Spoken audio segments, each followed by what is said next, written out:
Welcome to the WION podcast. In our deep dive today, we're jumping into something that really touches all of us, the future of work, specifically work in the age of AI. Right. We've been looking at some, pretty profound insights, especially from someone they often call the Godfather of AI. Geoffrey Hinton, yeah. Exactly. And our mission here is to pull out the surprising bits, the really deep implications for jobs, maybe even your job. And what's so fascinating, I think, is that Hinton, one of the biggest names out there, he has this very specific view. Mm-hmm. And it's maybe not what you'd expect about which jobs are actually going to be safe from AI. Right. Counterintuitive. Totally.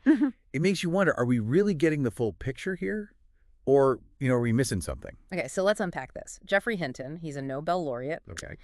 Got called the Godfather of AI because of his work on neural networks. Foundation for so much of this stuff. Exactly. And he's been pretty vocal, actually, about AI maybe being, an existential threat, big picture stuff. They're very serious concerns. But then, in an interview, he said something really specific about one job he thinks is safe, like remarkably safe. And this is where it gets interesting. Yeah, get this. Yeah. He flat out said plumbing.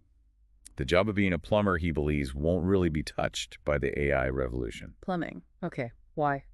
Well, his reasoning is all about the physical world.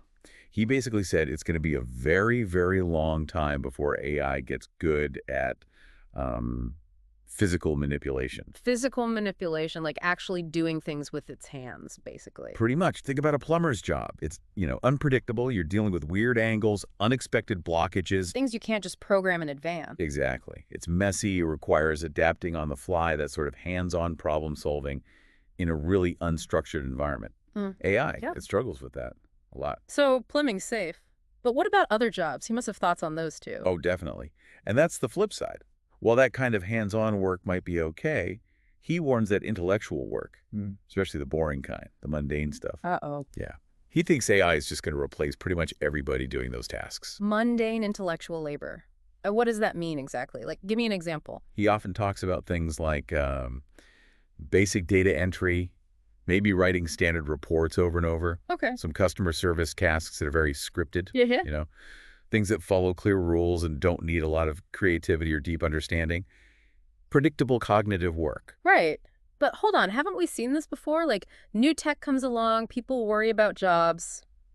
Think ATMs. Right, automatic teller machines. Yeah, they didn't wipe out bank tellers. The jobs changed, maybe became more interesting, but they didn't vanish.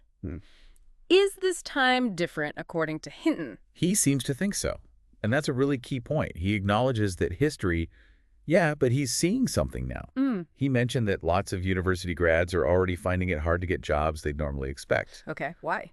He speculates, and it's just speculation, but maybe companies are already using AI for those entry-level tasks, the things graduates used to do. So unlike ATMs, which automated one specific task, today's AI is becoming more general. It can learn lots of different intellectual tasks. That makes its potential impact much, much bigger. Broader disruption. That's a sobering thought. It really is. And hearing it from someone like Hinton, it forces you to think differently, not just about what AI can do, but, what are humans uniquely good at? What skills actually last? Which skills are genuinely future-proof, maybe? Exactly. Resilience is the key word, perhaps. So here's something for you to chew on. If one of the smartest people in AI is suggesting that plumbing might be a safer career bet than a lot of desk jobs, what does that tell us? What skills, what kind of education should we really be focusing on for the future? It's a big question. Definitely something to think about. Stay tuned for more such intriguing stories to come.